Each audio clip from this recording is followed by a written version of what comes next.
Hello, everyone. My name is Dara, and this is Dear Hallmark. You are tuning in to another installment of the Dear Hallmark Masterclass, where we've been going behind the lens, looking at the different roles that you can find behind the movies that we know and love across our favorite made for TV romance networks. And today we are going to be talking about what it takes, what it means to be a set photographer. And I called on someone that I interviewed last year for Color My World with Love. He was the set photographer on that movie, Mr. Allister Foster. Sir, thank you for coming back again. How are you doing? Good, man. It's great to be back. I'm honored that you would even ask me to come back. So thank you. Thanks for having me. Of course. And it is without question. And I told you this before we hit record, but you guys should really check out the interview I did with him last year. He was incredibly open and giving and generous with just what he shared about his life and how he got into photography. And we're going to touch on a little bit of that again today, but you guys be sure to check out that interview to get some more in depth thoughts from Mr. Allister. So, Alistair, I'm going to start off though with an icebreaker question before we kind of get into the meat and potatoes of our conversation. So, what is hmm a TV show that you have just been binging lately that's captivated your attention? I'm back on Ted Lasso right now. Ah, okay. I have yet to watch that. How is it? Yeah, it is. It's incredible. I think it dovetails really nicely with I think the audience that we're talking to right now because it Mm, stakes are generally really low, and it's kind of a feel good show, like just like how a lot of the Hallmark movies don't leave you kind of down, yeah, like it yeah, usually kind of, it's just, yeah, it's real, but it's a heartwarming show, and it doesn't really, I don't feel drained after it, yeah, in a world where there's already a lot of things going on, and I don't yeah, necessarily need to see anything that's dark right now, you know what I mean, yeah, as my vacation from reality. So yeah, it's a yeah. lovely show, man. It really is. It's uh, great characters. It's witty. It's funny, and you don't really need to know much about soccer to get through it. So yeah, yeah, great That's show. Highly good. recommended. What streaming platform can people watch it on? I think I might check it out. I haven't watched it yet. That's Apple. I think it's exclusive to because Oh, it is okay. like an Apple TV production. Yeah, yeah, yeah, Okay. Okay. I'm definitely going to check yeah. that out. I've been on Hulu. I've been binging A Living Single. I've been, Really? Man, yeah. I feel like we're trading right now. I don't like. I almost know nothing about that show. Oh, Alistair, it's so funny. I've seen episodes here and there, but this is my first time watching it in totality from beginning to end. And it's only 5 seasons, but the chemistry between Queen Latifah and Erica Alexander, Kim Fields, I keep wanting to say Kyle Barker, but I know that's not his name. T.C. Carlson, and just the Yeah, whole yeah, yeah, cast. It yeah, was yeah. electric. It I was so electric. I hear Latifah's really good in that, and I've been pretty big fan a long time. So yeah, yeah, yeah, Oh, yeah. All she's like right, all scary right. good. It's like, dude, are you even acting? Seriously, because I'm wondering, I'm like, did she take acting classes or but she just leaned into the whole Khadijah James like persona. That was her to a Hmm. T. It's so good. And Hulu has a lot of the 90s sitcom shows up on there. They have Fresh Prince, Family Matters, um, and they have some older ones like Designing Women, Golden Girls. I was watching a little bit of Golden Girls too. Yeah. Man, yeah, you're bringing a whole lot. Yeah, yeah, yeah. I mean, both of us showing a little bit of age right now. It's weird to think that that's back in the day now too, because I was totally a Family Matters kid, I guess. Yeah, yeah, Same, yeah. That's a same. little while. That's a little ways back. Yeah, man. All right, yeah, all right. So speaking Yeah, of, I'll go back and check that out. yes, Yeah. Yes, I totally recommend. But speaking of a little ways back, though, could you tell the people where your love of photography came from and what that journey was like for you? Actually, back in high school, or I guess a little bit before that, I mean, anybody who has had parents that were creative probably found a camera somewhere in their house, and like I remember being really um, interested and like curious about how it worked, um, but never really. I don't think I had parents that were deeply invested in photography, Mm, but hmm. I think my dad had a nice camera if I remember correctly, but it didn't work by the time I got to it. And it was always just in the closet. But high school, most likely, at the end of high school, my last year, I had to choose a medium for my final year in art. And I chose photography after just kind of going to pawn shops in the city that I was living in. I just kind of picked up a camera for next to nothing. Mm. And it was still the time when film was the only, that was it, right? Like you Hmm. brought a point and shoot on your vacation. If you were lucky, you had a waterproof one Yeah. when you went swimming, and it was film. And then you went to the lab and you were excited about what you got right and what you got wrong. And if you missed that Mm. moment, and just that uh, feeling of being able to, the excitement of being able to see what memories you made, and Mm. being able to remember and Mm. cement them and remember them, because you don't really know until you pick up the film, right? So, Yeah. anyways, and the learning process is really interesting. It is. I think a lot of people talk about shooting film now, and they say it helps slow them down. But when it was the Mm. only way to take pictures, it was just a. I think it was just interesting, and so I picked photography as my last year in high school, and that kind of I got hooked, honestly. Yeah, I was going to. So I was in a small town, and there was a local newspaper. They let me come in and use their dark room when they weren't busy, and Mm. and they would develop my black and white film. Oh, that's So cool. I could come in and actually print. So I learned how to print when I was in this town, and I had like access to. Luckily, there was like a camera store that actually had a decent supply of equipment, um, and yeah, just learned a lot and had a lot of fun. It was just kind of fooling around, and I don't know if I was any good, but I had a lot of fun, and it really kind of definitely that was like the beginning of my journey. Yeah, yeah, and high school probably. When digital became the big thing on campus, do you feel like it was harder to learn than learning film?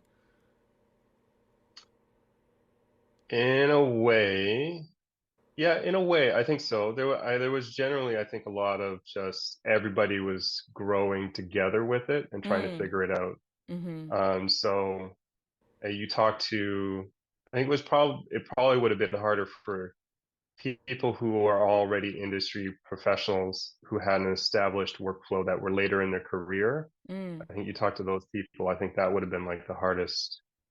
Um, those people would have been probably harder to transition. For me, it was like interesting enough, I wasn't really shooting at all. I was trying to get into film in a completely different capacity at that time, because I was hoping to become a cinematographer or a director of photography. Um, Ah. yeah, yeah. So coming back to this is actually one big, big, big circle with like a huge kind of, I took like a long detour, Detour. yeah, through the film industry, and I did a whole bunch of jobs, but coming back and actually shooting on set is like the kind of culmination of a lot of like my interests and from high school, and just treating it like it is an art, and then getting into the film industry. But yeah, I Mm. had no ambitions of becoming a commercial photographer at all. I was like, either I wanted to get into the film industry or I was going to be a fine art photographer, and that was it. So, and I got as far as one gallery showing, I think, in the early Mm. 2000s, and that was it. Yeah, With you being yeah. able to combine both of your passions with film and photography, what would you say you love the most about each or The either? people, the Oh, people, all wow. always the people. Yeah, always the people. The content's great, but if it's just about the content, then Mm, it'll it'll leave you hanging. You know what I mean? Like you watch mm, a show every once in a while and you're just like, yeah, it was good, but was it worth my time? You know, and mm, imagine being through the process of having to create that and all the way through the process, you're like, it's okay, but we're not doing like the Lord's work here. You know what I mean? So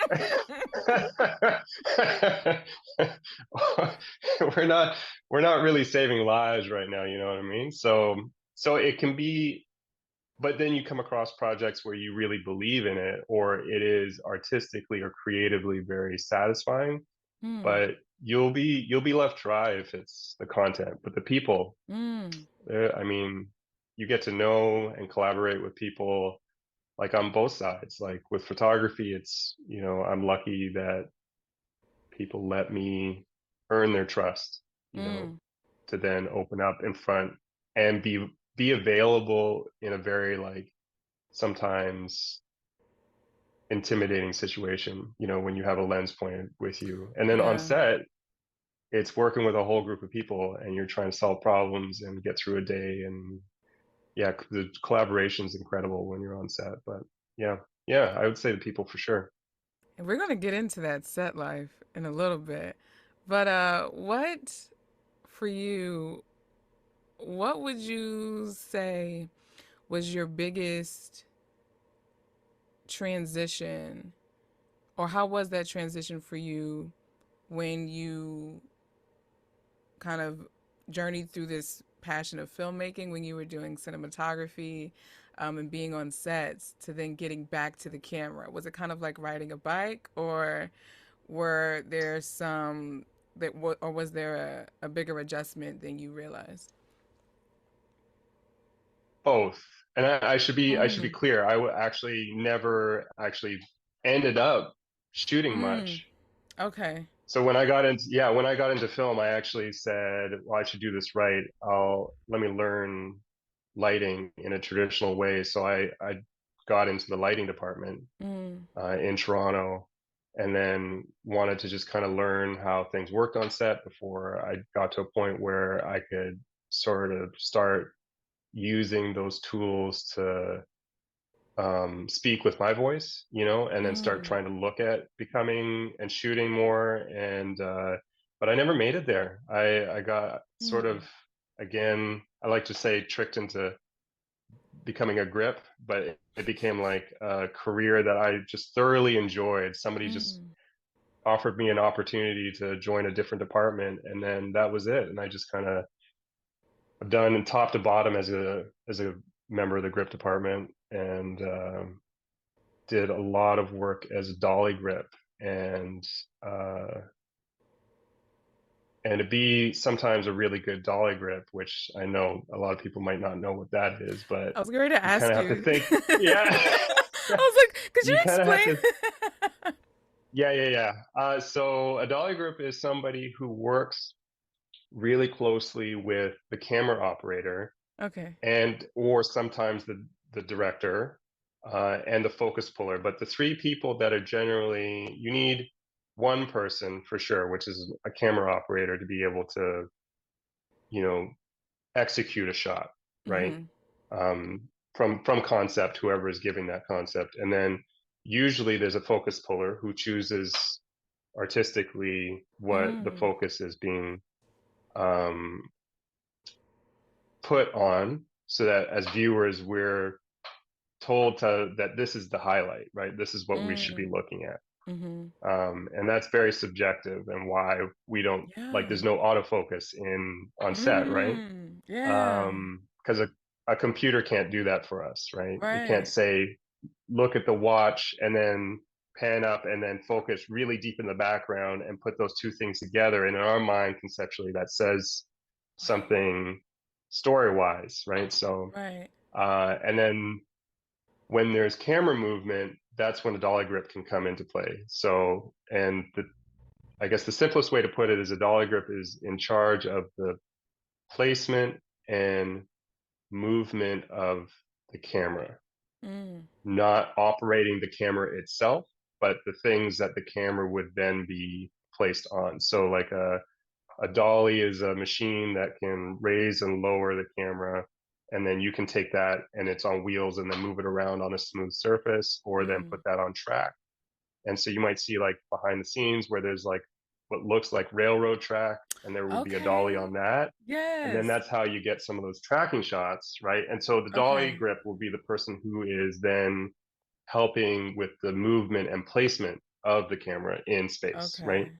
Uh, and then to a certain degree on larger shows, you get into like cranes and jibs and stuff like that, that would then, high sweeping angles and things like that. And then they're there to help safety the operator if they're doing Steadicam work or handheld or something like that. So yeah, but you work very closely with um, creating shots Yeah. as a dolly grip, but you're not responsible for the shot, which is an interesting place to be. So I was privy to a lot of just creating frames that Mm. through and working with lots of different operators and DOPs and cinematographers and directors, and really Wow. kind of listening to what how they wanted to use their voice with the tools that we had, right? It seems So like it yeah, so that was echoes. Like it echoes huge, photography. Like just ma- hearing you talk about it. Yeah. massively, Yeah. massively. And it's to this today, I'm grateful that like we're just a sum of parts of many experiences, but that was such a huge 2020, right? Like, or Mm. hindsight, I should say, such a huge, as much it was like a detour now that I'm here, but like it's instrumental in really shaping, like reshaping my eye on set, Mm. right? And I don't think if I didn't have that experience, like I wouldn't see the way that I see. I wouldn't know the people that I already know. I wouldn't know where to be. Mm. Like it's been incredible. That experience has been an incredible asset, and it's actually a job I haven't given up on. It's if I had time in between shows, I still go back and do that because I love that job. Wow. So yeah, yeah, Wow. yeah, So let's get yeah, into the nooks and nuts and bolts. I was gonna say nooks and crannies, but nuts and bolts of what your time is as a set photographer during the production of a movie. So, are you always are is there any pre-production responsibility that you have? Like, are you reading the script, or are you allowed to look at the script, or what does that look like for you? Generally, yes. I don't think I've come across a project where like it's been so secretive that I haven't been able to be privy, and Like that's definitely Marvel. like obviously, yeah, yeah, yeah. Or like I guess I'm hearing a lot of that come out of The Last of Us, right? Where the actors don't Mm, even know a lot about mm-hmm, what's going on, and you're really trying to keep a tight lid on it. To a certain degree, the technical operators and some of the technical positions, like you can't keep everybody in the dark, because you still yeah. have to like organize the days, right? So I usually get to know, and it's helpful to know what the storyline is. So at least a synopsis, but I'll get scripts.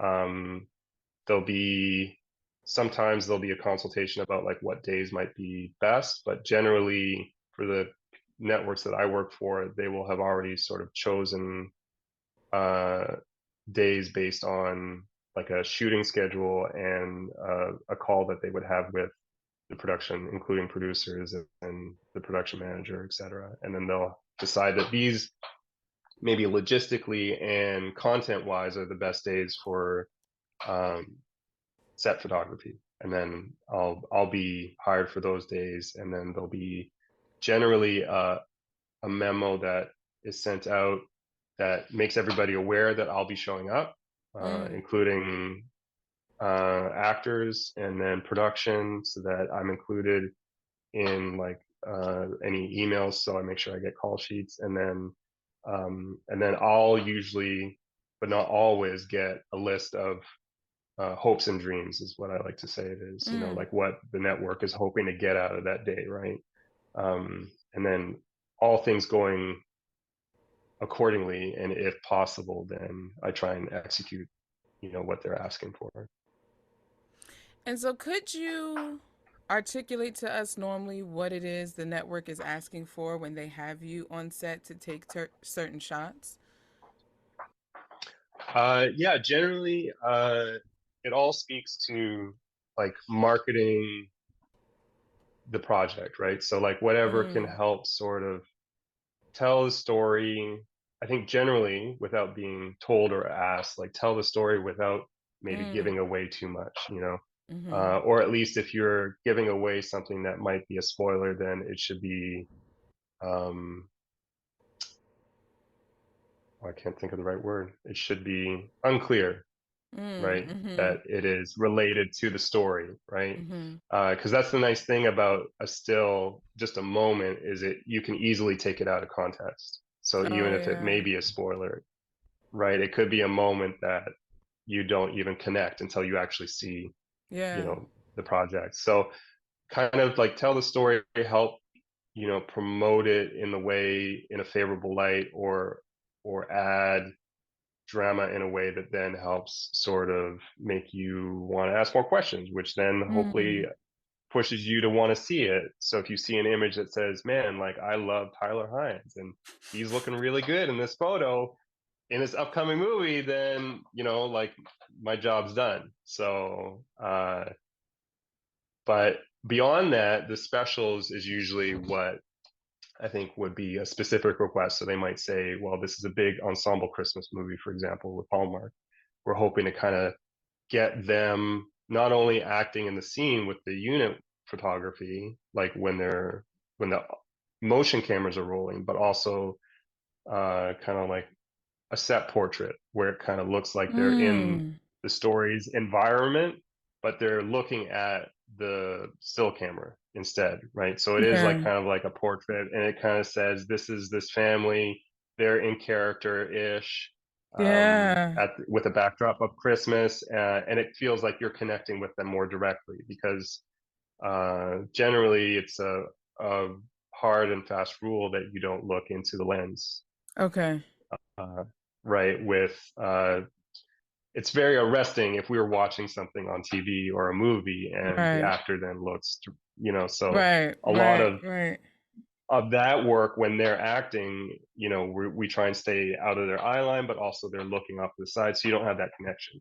So that would be something that would be like a special that the network would probably ask for. And then beyond that, then there's something like gallery where you're actually creating specifically images for key art, which is usually a separate unit besides set photography. But yeah, Oh, which would okay. go towards working the making the posters, and sometimes we Oh, would take okay. some of the set photos, and those could be used and photoshopped in a way that then, which has been done, and then those go on to make the poster.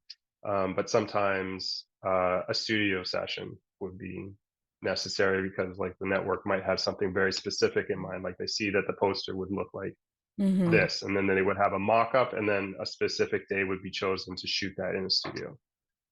Has Yeah. any of your photos that you've taken on set become a part of a poster that we've seen? Yes. I was actually just having this conversation the other week. I think probably the last example that I can think of is Inventing the Christmas Prince. No, that's actually not the last. Yeah. I love that Yeah, we movie so didn't. much. It was, I mean, that was a wonderful, I had a lot of fun on that one. Um, yeah, that actually wasn't the last one. I'm trying to,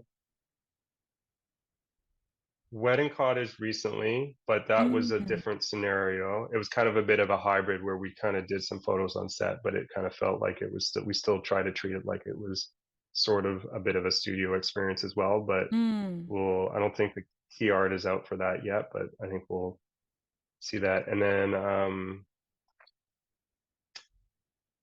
there's been a few. It comes up every once in a while, but generally there's a special day for key art. Okay. That's done offset, but yeah, I mean, there's still, you might find that the main poster looks like this, but then they'll take some of the picture that I've taken on set Hmm.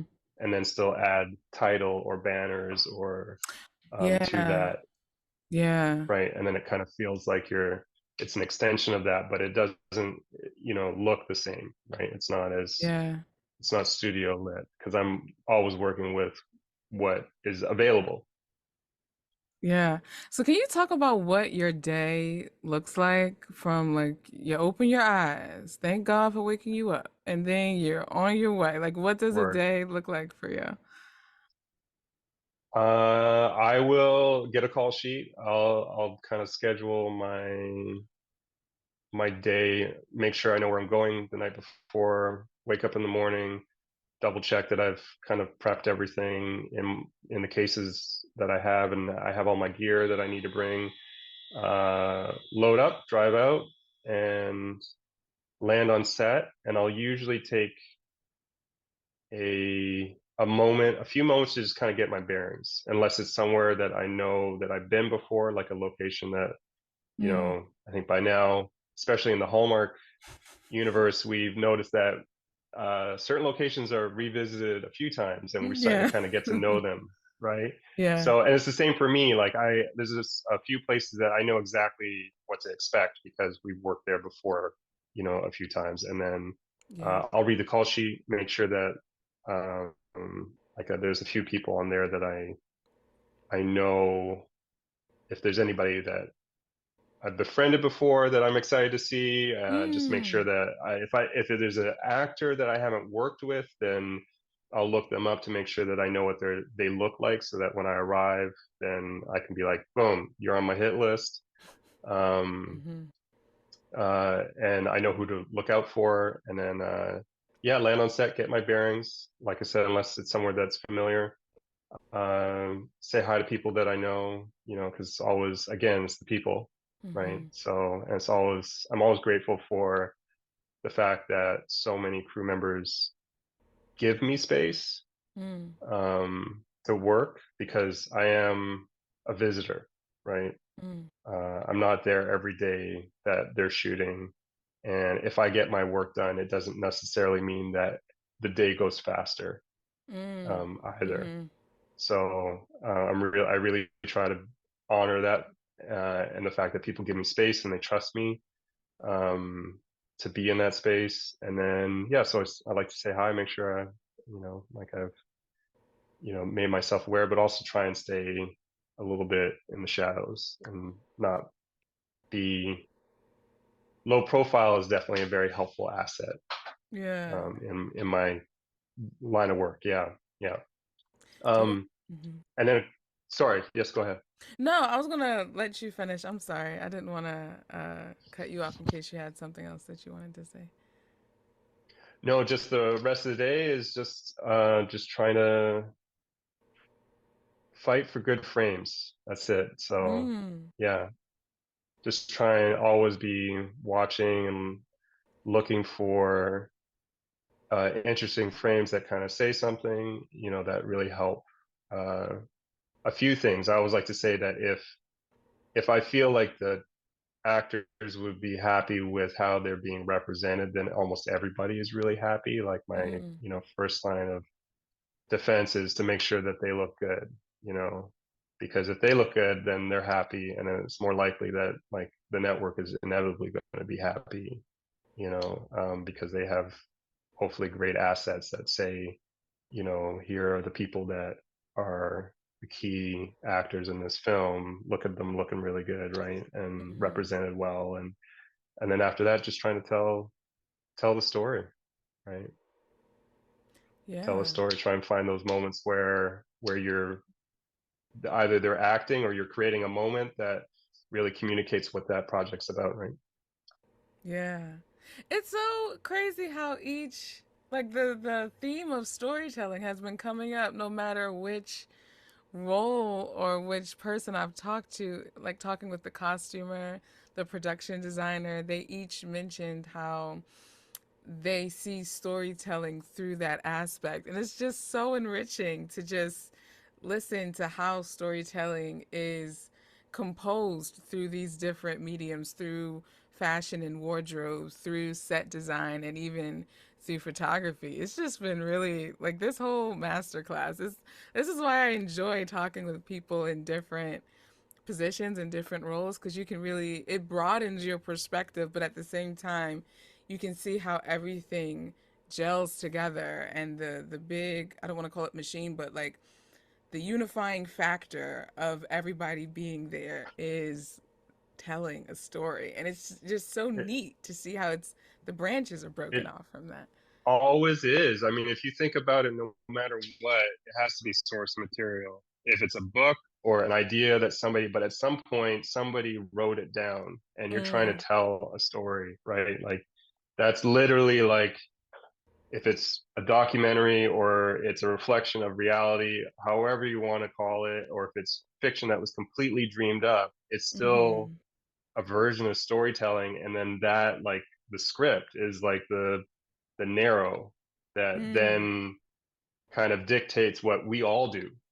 Like, and practically too, like there'll be at the beginning of every project, there'll be a script reading and a script breakdown, mm. where it informs each department what their duty is to help support the script, the story, right? So we all are actually working for that story, and everything that we do, no matter who you are, you talk about great cinematographers who make lighting choices, and Mm, how sometimes or I'm sure you talk to, costume designers, and it's no mistake that they were in that color, mm-hmm, right? Because maybe mm-hmm, psychologically it adds like that extra depth. And all we as like individual participants are doing is literally just there to add like one more layer of mm. depth to that story, right?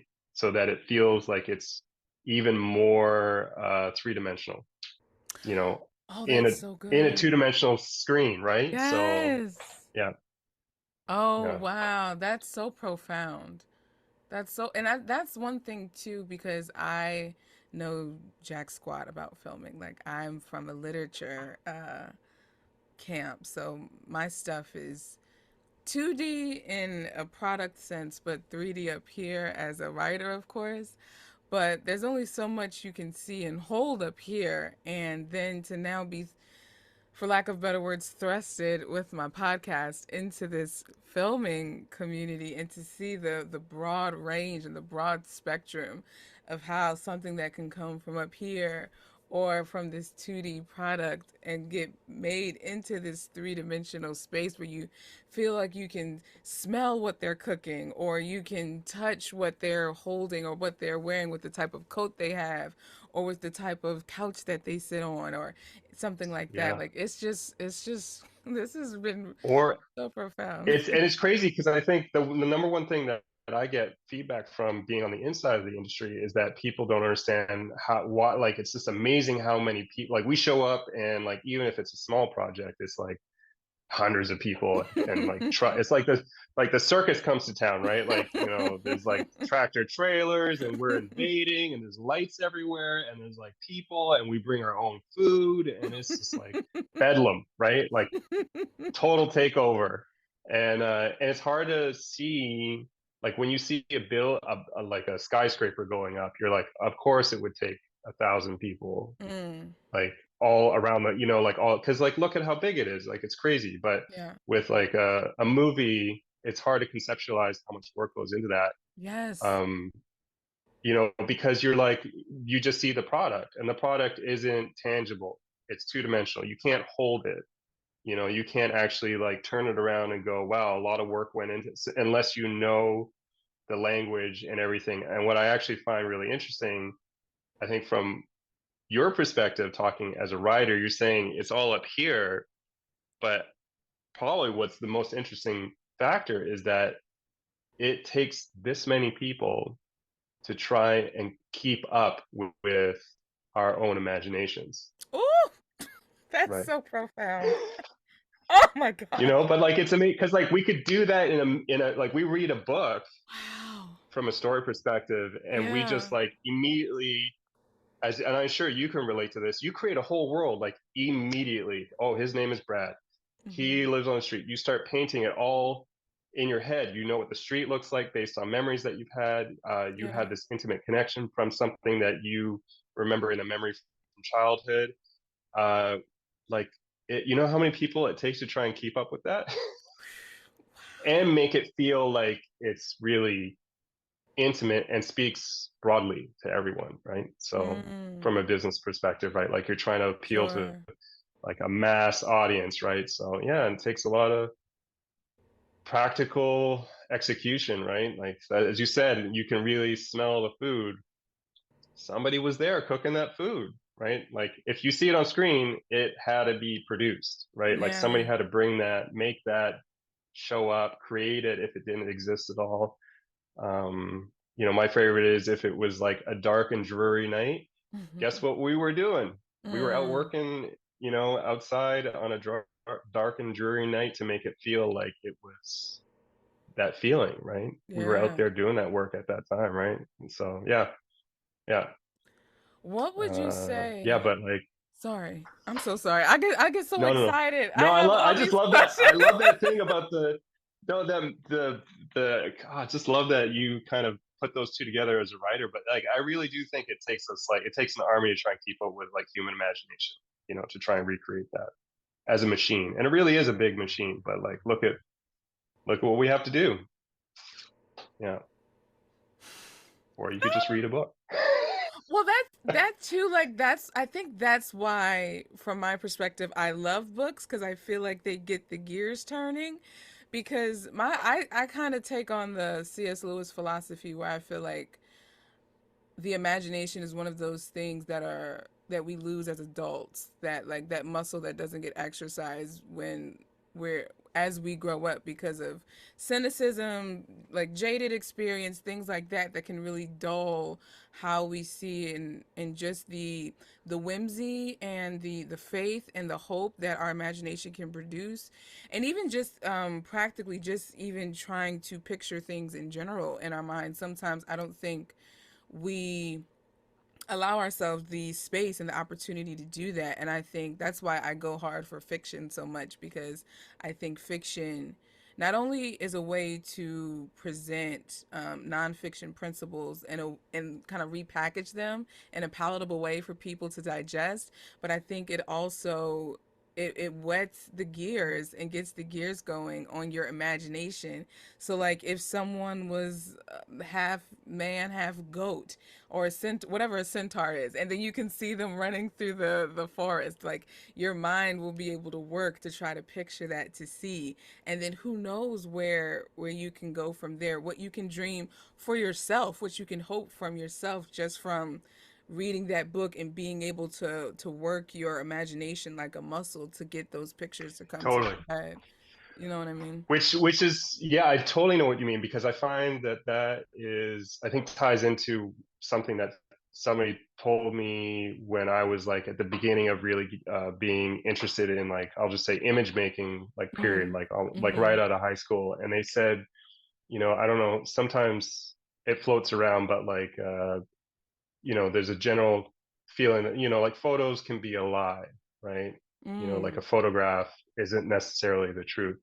But the flip side of that is it isn't necessarily that it's doctored or changed or manipulated as we are often confronted with now, and like the authenticity, but it's like nothing that is, and this is what I was told early on, well before I got into film, I think, that nothing that is two-dimensional can ever be real Mm. in the way that we understand it, because it doesn't have that you can't touch it, you can't Mm. pick it up, it's not a sculpture.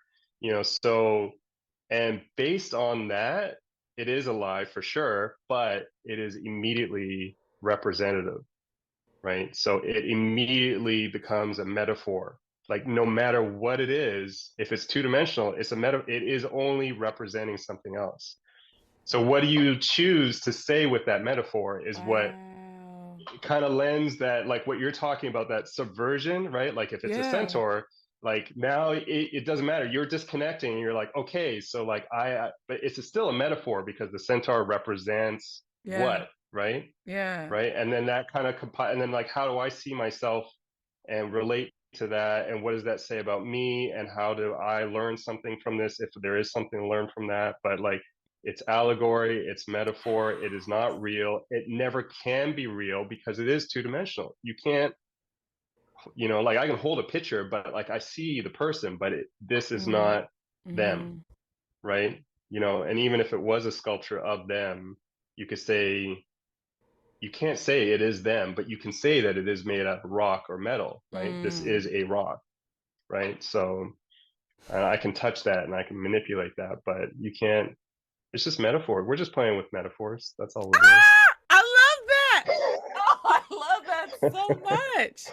I love that so much. This is again, I wish C.S. Lewis was my grandfather. Like he's my ultimate. I love him so much because I feel like he would applaud what you're saying because I think that was his mission too. He spoke outside of his theological work. I mean, like his fiction work. He was all about metaphor and allegory and painting and using because the fact that he was able to use a characters and plot lines that could seem so juvenile or so childish in an imaginative world such as Narnia, but to still have it translate throughout generations because of the metaphor, the allegory. Like I think that speaks wonders, and I think It's one of the oldest ways of learning and I mean storytelling, right? Like you yeah, say it is like this, but it doesn't have to be that. But once you say it is like this, then you can explain an idea much more eloquently that I think speaks deeper than just calling yes, it what it is, right?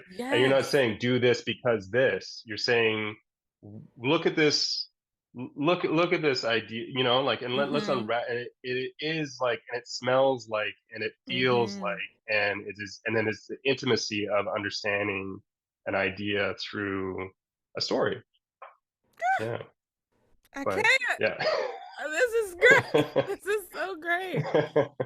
So, getting back into your day to day a little bit, do you have assistants that work with you on set to help you get these shots, or are you kind of a lone ranger when you go on set? Definitely the second one. It's almost all Mm, like I can't even think of the times that I've had anybody that's really helped me. And if I did, it was because we were doing something outside of my normal purview in terms of being like an on-set photographer. But generally, mm, you're like a lone. You just kind of parachute in unless you're there every day on set, which is also like mm. a rare occurrence. Like not every project's like that, but you just kind of get like literally you get dumped.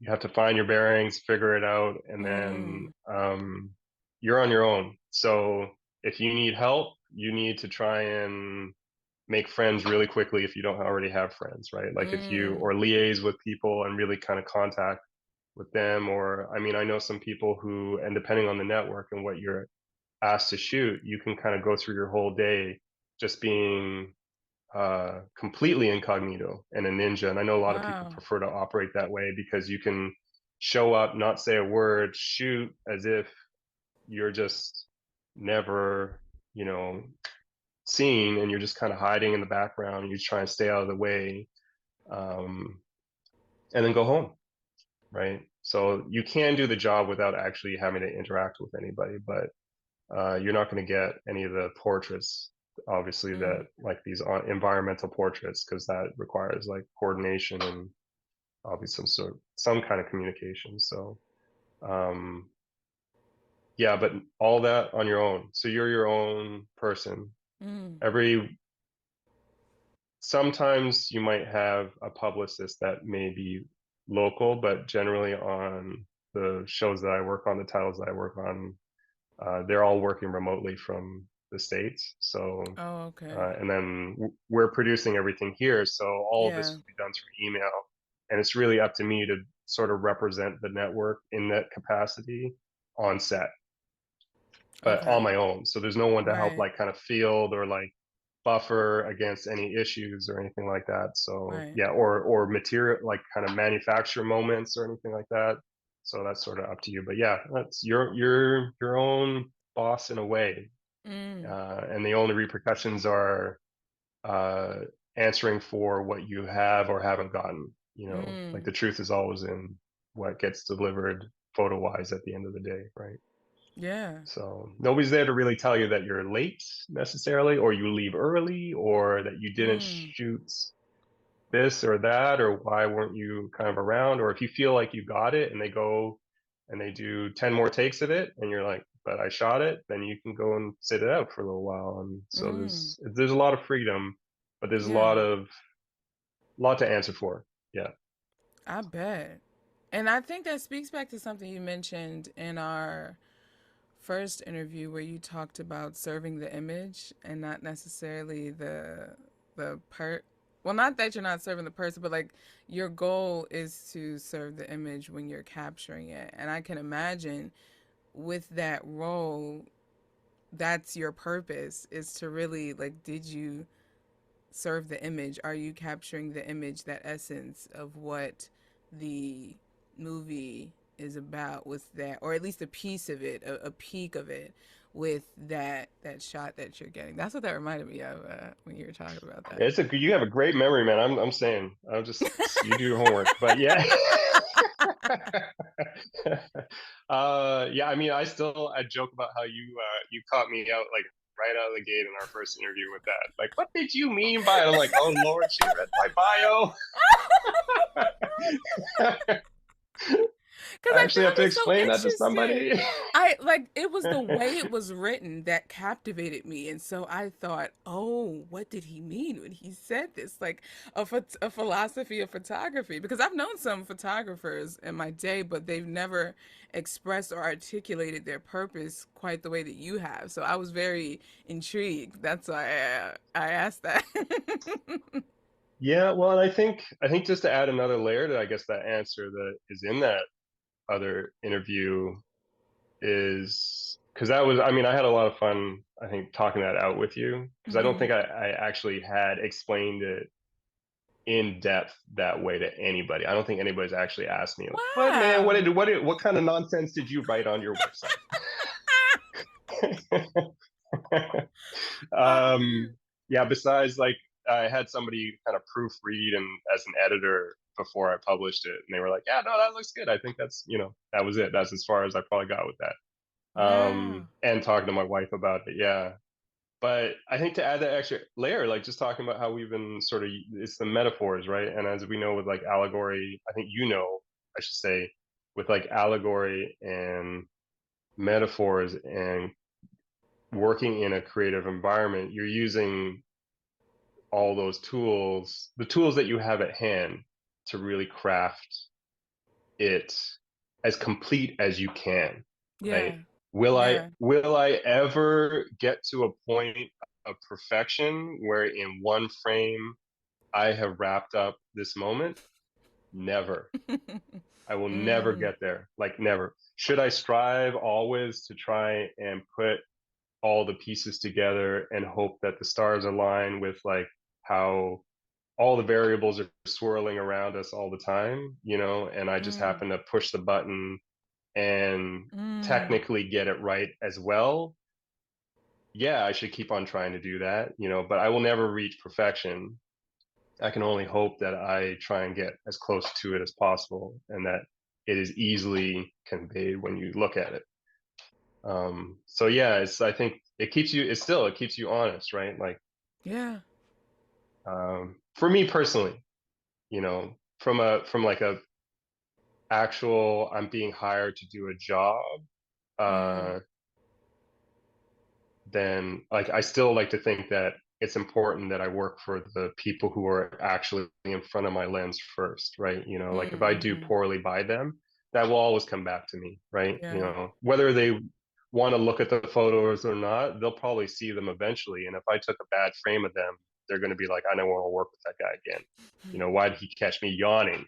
Right. And then somehow that got published. Right. So, um, if they feel good, much like we feel the experience of like being having your photo taken is almost more important than what the photo looks like. So if the experience is great and they are Mm. happy, Mm-hmm. then that always translates, right? Yeah. So, and Yeah. then that almost always like it's a pyramid for me. Like personally, I work for the image, but nobody needs to know that because that's not what I get hired. Like of Mm. course, like I need to make pretty pictures. That's what they Mhm. expect. It's a Mhm. no-brainer. But like after that, it's the people or the subjects that are in the photos, and then almost everything falls into place after that. Like Mm. you satisfying all of those things, like inevitably the network will be happy, you Yeah. know? Inevitably after that, you'll be happy because they're happy, Right. right? Right. Because the actors are happy, because yeah, right. Yeah. Wow. Yeah. Wow. Yeah. Are y'all hearing this? This is good. This is good. This is really really good. So, Alistair, what would you say for being a set photographer? Are you in a specific department, or because your role is such a lone ranger for quote unquote type of role when you're there, you aren't really a part of a specific department? Both. Ah, Technically, yeah, technically I'm in the camera department, okay, which check which checks out because cameras, right? right, And image making and generally, and so that becomes like if you had to classify and put it in a box, then that's like who has purview over the position, okay, which department does. So technically, I'm in the cam. So in a unionized sense, you would, as a stills photographer, you would be part of like the International Cinematographers Guild, right? Which includes okay, like everybody else who's actually directly involved with the technical aspects of image making, right? okay, So like directors of photography, any of the camera assistants, et cetera, et cetera. Um, so technically I'm in the camera department, but again, my agenda is almost always independent of what is yeah, happening on set. So it's hard. There's like, you're not always completely welcome because again, it comes back to that idea that the agenda of what you're trying to do to be able to actually produce the script in uh, the movie sense is that we have to capture sound and we need to capture moving images, right? And then mm-hmm, the actors need to act, and we get the words and we tell we put all of everybody's wearing what they should be wearing, they have the right props, and again, all building that, trying to put it all together so that when we see it on screen we believe it.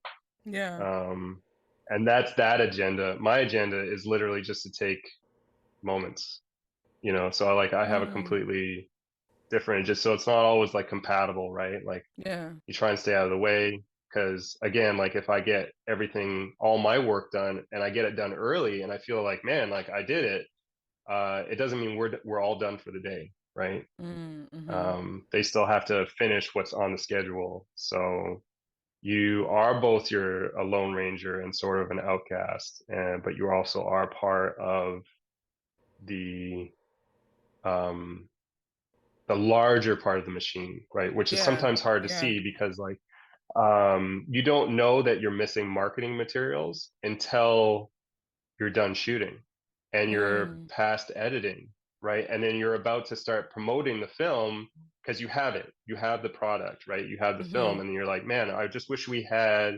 spent more time on set, um, getting some more shots of this, that, or something else that would then help sort of show what this movie is about, or we could put that into the poster or etc. And that's sometimes hard mm, to see on the day because you're so consumed with just making the movie or the right, television show, right? And you don't necessarily miss what you could have had until way down the line.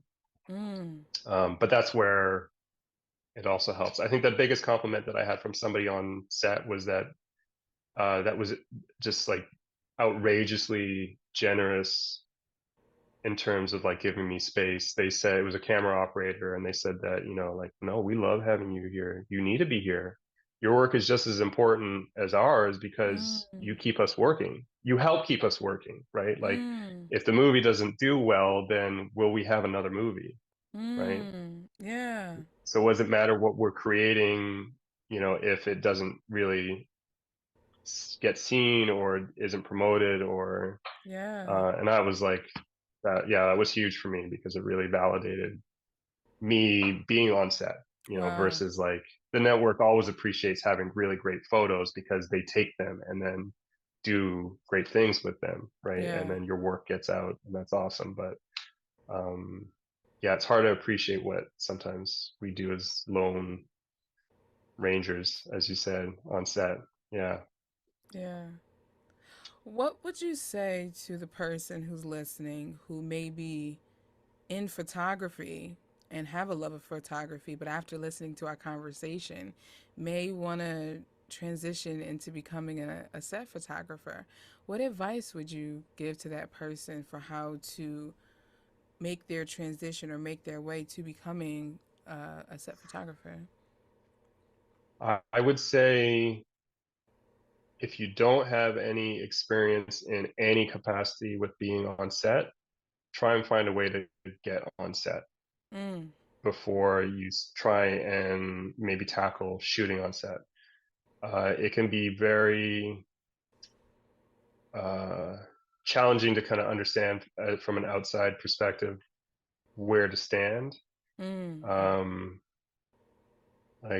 we often joke that like there's no possible way to stay out of the way when you're on set. mm, Like no matter what you're trying to do to stay out of the way, it's like it's almost impossible. Like you can only continually try to stay out of the way, but at some point you're going to be in the way. There's just so much going on and so many different people doing different things, and trying to understand who you should and shouldn't be sort of like directly interacting with continuously, or who you can lean on. So there's a lot of questions. I would just say get on set. Try and, even if it is like a small project, yeah. just try and see what filmmaking looks like in person if you haven't experienced it, even if it is just like five people going out with a camera Mm, and trying to record sound, because there's a lot to understand about the dynamic. There's a reverence about when we roll sound. Like mm, nobody says anything, right? Like mm-hmm, there's no talking, there's no working. Everybody is concentrating and being reverent to capturing the performance, right? So, and that's so that we don't break that fourth wall. Like if you hear somebody dropping a bunch of plates in the background and it isn't part of the story, you're going to wonder, it just takes you right out of that, right? And then we yeah, destroy the mystery, right? yeah. You yeah, so I would say try and get on set. It's not like anything. Probably maybe the closest thing would be like wedding photography from a photographer standpoint. Mm, Um, because it's fast paced. You don't always get like another chance at mm, shooting something, and you're not completely in control of the situation, right? right, Um, right. um, so I've heard a lot of people kind of compare the two and say it's very similar to that, but still doesn't teach you how to sort of maneuver on set, which is really important. Because if you get caught out being in the way too often, then you start losing access to space, and Mm, then that inhibits like what you can do. Like it takes a few tools out of your tool bag in terms of how you create images, and then until you're maybe in the fringes, right, and you're far mm, away, and you just wish mm-hmm, you could be closer because it would work way better if you were just much closer. But yeah, nobody really wants to welcome you there. So yeah. yeah, knowing the space very important. Yeah, very important. Get on set, try and see what it looks like, feel it out. Um, get used to the hours because they can be crazy. Mm, Um, yeah, yeah, because the skills of like photography are important, but uh, yeah, being on set is probably just as, if not more important. Yeah, how you act on set. wow. Well, you've done it again. You've blown my mind, and this has been a great conversation. So I want to thank you so much, Allister Foster, for gracing us for the Dear Hallmark Masterclass. And I'm sure the listeners and viewers are thankful and grateful because again you're so generous and just the information that you're giving. I know this will give insight to a lot of people, just kind of like a peek behind the curtain, which is what my goal is with this. So thank you so much. And do you have a website or like any social media or anything that you want to plug for people to check you out and to keep in contact with you? Sure. I have both. Abashedly, I should say that I'm probably pretty poor at keeping either of them updated. So, but my website is well overdue, and that's something that's like top of my priority right now. So I do have a website. It is just my name, alisterfoster.com. Two L's ER, ALLISTER, foster.com. I hope in the next month or so that I'll refresh that with a lot of content that may not have aired that I'm allowed to publish. So that should be exciting to be able to share Yes. that. And then my social, I'm on Instagram as Allister.Foster. So, and that's kind of like I use it every once in a while. Work makes it there, but generally, mainly in my stories, but generally I use it as a kind of creative outlet and sort of a supporting portfolio to show like what I'm interested in doing outside of what I actually get paid to do. Yeah. So lots of pictures of my kids on film. Yeah. But Oh, Alistair, thank you so much again. And guys, for all of Alistair's links, they will be in the show notes if you are listening to this via podcast, or in the description box if you are watching via YouTube. So he's Alistair, I'm Dara, and I will talk to you guys in the next episode. Bye, my friends.